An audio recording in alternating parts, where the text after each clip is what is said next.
Senhor esteja convosco. Proclamação do Evangelho de Jesus Cristo, segundo Lucas. Naquele tempo, Jesus levou consigo Pedro, João e Tiago e subiu à montanha para rezar. Enquanto rezava, seu rosto mudou de aparência e sua roupa ficou muito branca e brilhante. Eis que 2 homens estavam conversando com Jesus. Eram Moisés e Elias. Eles apareceram revestidos de glória e conversavam sobre a morte que Jesus iria sofrer em Jerusalém. Pedro e os companheiros estavam com muito medo, muito sono. Ao despertarem, viram a glória de Jesus e os 2 homens que estavam com ele. E quando esses homens se iam afastando, Pedro disse a Jesus: Mestre, é bom estarmos aqui. Vamos fazer 3 tendas, uma para ti, outra para Moisés e outra para Elias. Pedro não sabia o que estava dizendo. Ele estava ainda falando quando apareceu uma nuvem que os cobriu com sua sombra. Os discípulos ficaram com medo ao entrarem dentro da nuvem. Da nuvem, porém, saiu uma voz que dizia: Este é meu filho, o escolhido. Escutai o que ele diz. Enquanto a voz ressoava, Jesus encontrou-se sozinho. Os discípulos ficaram calados e naqueles dias não contaram a ninguém nada do que tinham visto. Palavra da salvação. Que as palavras do Santo Evangelho perdoem os nossos pecados.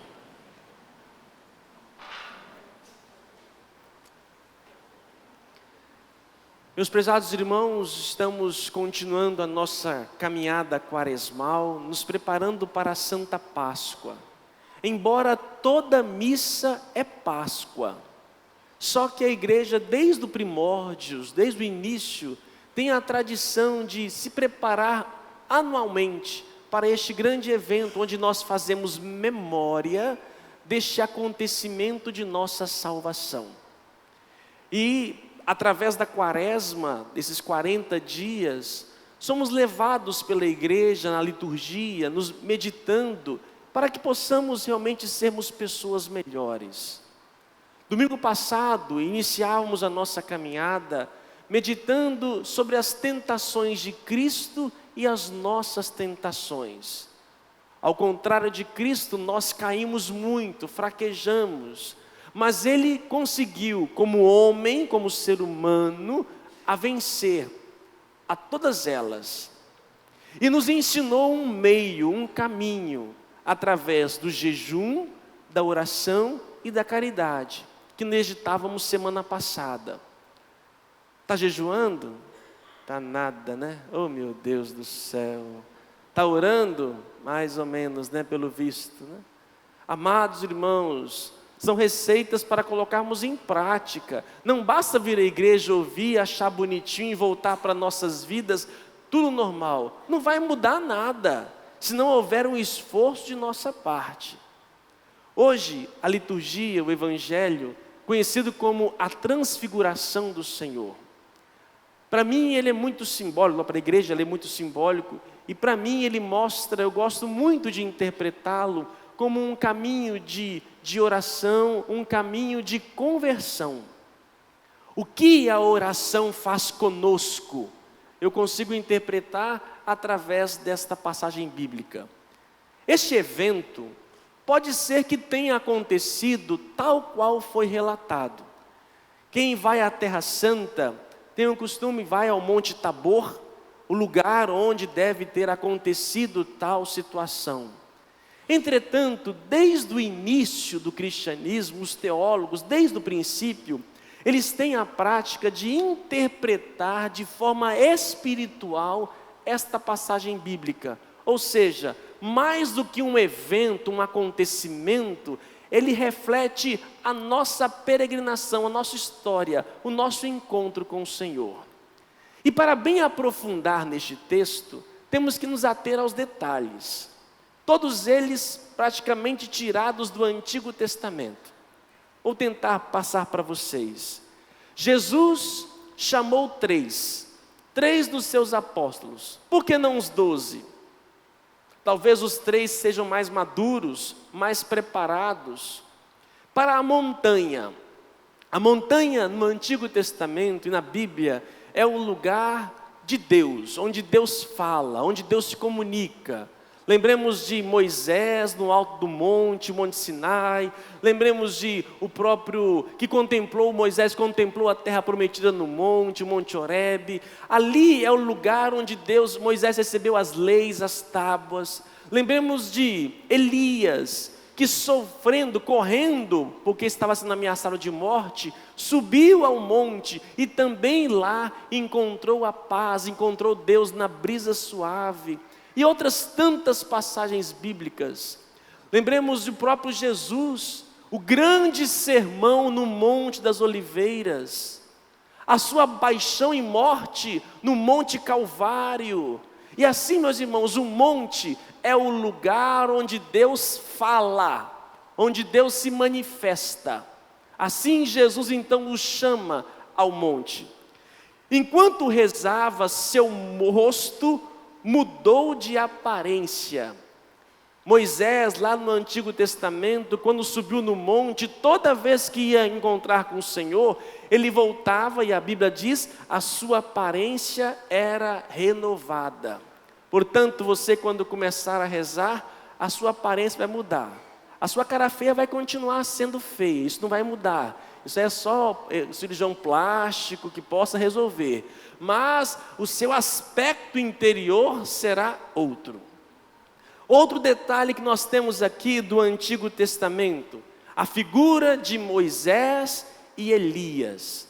É bom sempre frisar, não é comunicação com os mortos. Nós cristãos, nós não cremos na comunicação dos vivos com os mortos. Com todo respeito àqueles que creem, que invocam, que tem até provas que é aquele morto que está dizendo. Para nós é tudo ação não de Deus. Porque não existe essa possibilidade da conversa, do diálogo. Aqui acontece o quê? Jesus conversava com Moisés e Elias. Jesus trouxe os apóstolos para o alto, para poder ver nas Escrituras, no Antigo Testamento, abrir a mente dos apóstolos para ver quem ele é, que ele era aquele que havia sido premeditado, havia sido predito antes, era o próprio Cristo. Portanto, Jesus ia abrindo, e é interessante, enquanto os 3 conversavam, aparecia o quê? As profecias da morte. E nesta hora, os 3 apóstolos estavam dormindo. Enquanto falava de morte, de dor, de sofrimento, dava um sono. Eles ficavam apagados. Mas quando manifestou a glória do Senhor, eles acordaram. Falar de glória, louvor, está todo mundo acordado. Agora de cruz, responsabilidade, todo mundo dorme.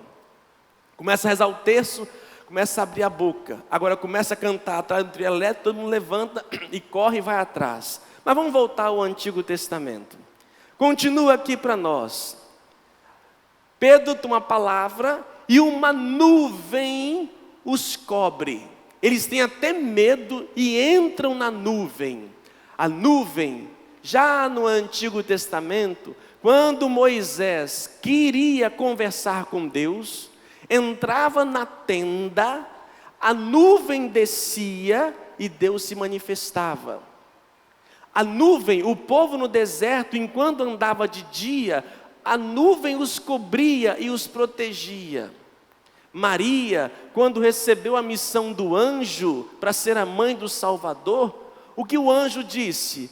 A sombra do Altíssimo te cobrirá com a tua graça, e serás a mãe. Portanto, a sombra, a nuvem, aqui o que é? O Espírito Santo. E quando a nuvem os cobriu, aparece uma voz: este é meu filho amado, escolhido, escutai-o. E aqui, quando a Trindade, o Pai, o Filho e o Espírito se manifestam, Jesus fica sozinho e não tem mais aqui Moisés, não tem mais Elias, ou seja, o Antigo Testamento desaparece e fica sozinho o próprio Cristo, o nosso Salvador. O que isso tem a ver conosco? O que modifica em nós? O que é oração? Portanto, vamos trazer essa conversa de novo, esse evangelho para o nosso dia. O ano passado, exatamente nesta época, né? Até porque é um ano hoje que estamos gravando as homilias, né? Exatamente nesse dia da transfiguração. Vamos recontar algumas coisas necessárias. Jesus nos convidou, somos nós aqui. Muita gente foi convidada e não veio para a montanha. Viemos para a montanha. Montanha é feita de pedra. Pedra nos lembra Pedro. Pedro, tu és pedra, e sobre esta pedra construirei a minha igreja. Portanto, a montanha não é mais um lugar alto geográfico, mas é toda a casa construída sobre a pedra, sobre a rocha. Aqui nós estamos, portanto, na montanha. E quando nós subimos na montanha, e para subir a montanha não é fácil. Quem vai subir o Moreno, o Morro do Moreno, o Convento da Penha, o Pico da Bandeira, requer de nós esforço, requer de nós silêncio. Já pensou subir a montanha falando o tempo todo? Eu perco a fôlego. Para poder vir à montanha, requer de nós silêncio. Primeiro detalhe. E aí a pessoa já chega na igreja, a boca não para. E aí quando chega no final, já perde o fogo, perde a vontade, ela está cansada, ela está estressada, ela não consegue ficar aí perto. Qualquer coisa incomoda, porque ela está inquieta, ela perdeu o fôlego, a vontade. Ela perdeu a vontade, é o calor, é isso, é tudo mais que reclama, porque ela não se preparou, ela perdeu o fôlego, ela perdeu vontade. Por isso é muito importante, assim como é necessário preparo para subir uma montanha física, para que nós possamos aprender a orar, requer de nós também este esforço, silêncio. É verdade que se ora com a boca, mas também Jesus fala, quando quiseres orar, entra no silêncio do teu quarto, fecha a porta, a porta, a boca, a língua, fecha a língua. Não adianta ficar falando, não são muitas palavras. Deus sabe o que você precisa, criatura. É preciso fechar para entrar no nosso interior. E quando nós viemos na montanha, o que acontece? Moisés e Elias aparecem. A palavra de Deus, a palavra de Deus que vamos lendo nos revela Jesus Cristo. E assim, meus irmãos, nós vamos nos transformando, nos transfigurando. E ali a nuvem do Espírito nos encobre e nós participamos dessa alegria. Quantas vezes nós não viemos para a igreja sem vontade, sem desejo, vêm pela obrigação, ou às vezes estamos vindo cansados, sofridos. E quando aqui viemos, o que acontece conosco? Uma transformação, dá vontade de ficar, não dá vontade de voltar para nossa casa.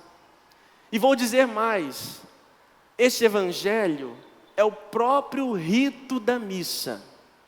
Saímos de casa, viemos para a montanha. Na montanha apareceu Moisés e Elias, a palavra, o Antigo Testamento, conversando com Jesus, ali, dialogando. Depois disso tudo, nós nos despertamos. Às vezes, essa palavra fala de cruz, de renúncia, de morte.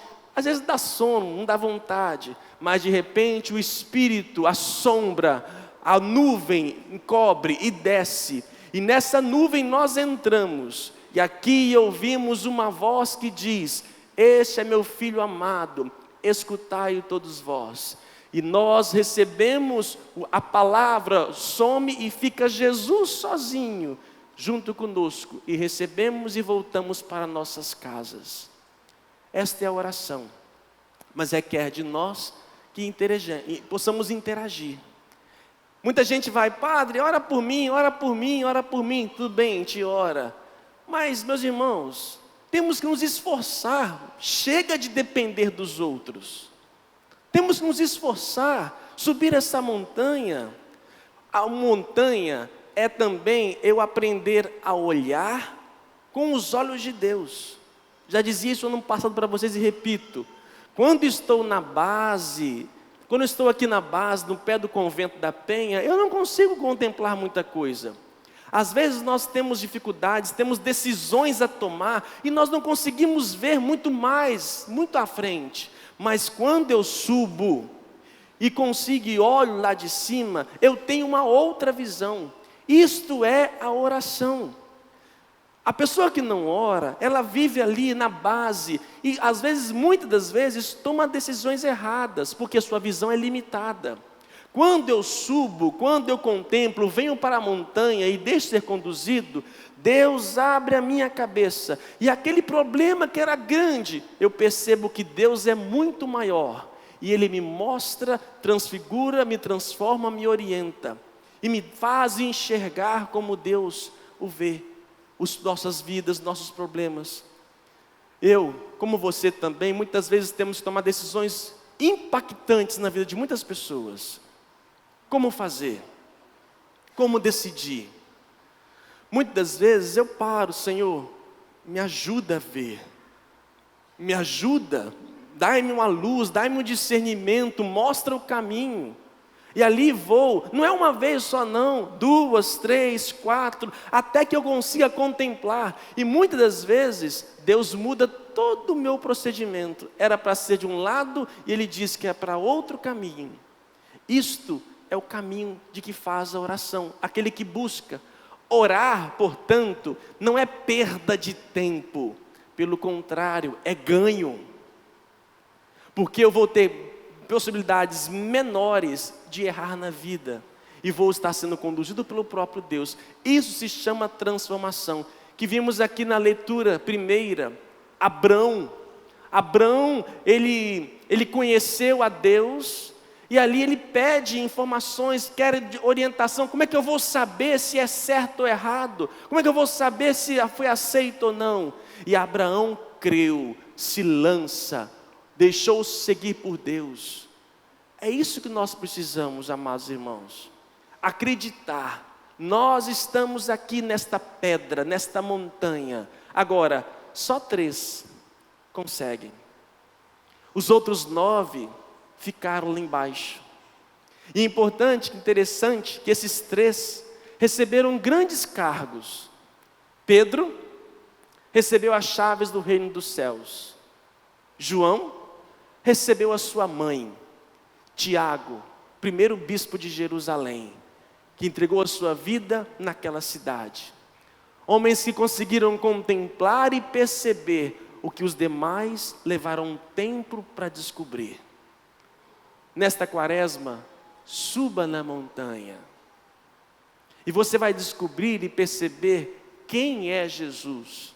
Alguns dizem que Jesus não me ouve, não me atende, me abandona, não tem tanto esse poder assim. Mas quando eu subo e olho, experimento, eu verifico que Ele é real, que Ele é vivo, que Ele está aqui presente. Mas se eu não subir, amados irmãos, eu não irei contemplá-lo. E ali, quando aqui estamos, dá vontade de ficar. Amanhã, segunda-feira, voltar todo o trabalho de novo, trânsito. Bom, eu amo segunda-feira, né? É minha folga, né? Então eu amo, adoro. Já disse para vocês que eu adoro a música do Fantástico. Olha, eu acho maravilhosa. Dá um alívio, ai que bom. Alguns não. Mas às vezes dá vontade de ficar aqui, de não voltar para os nossos trabalhos, nossas preocupações familiares, nossos problemas, muitos às vezes se afugentam na própria igreja. É bom estarmos aqui, mas temos que voltar, temos que descer para a nossa vida, só que a gente vai descer modificado, transfigurado. Amados, eu não estou falando aqui de uma teologia ou de uma coisa abstrata. Eu estou falando de uma realidade. Agora, só quem sobe sabe o que é. Pedro teve medo, sono, mas quando entrou, disse: Senhor, vamos ficar aqui, vamos construir as tendas aqui. Amados, aqueles que não descobriram ainda, não sabem a alegria de estar na montanha de Deus. Estar aqui, para descobrir o que Deus tem a nos dizer. Que nessa quaresma possamos nos transfigurarmos e transformar a nossa vida. Louvado seja o nosso Senhor Jesus Cristo.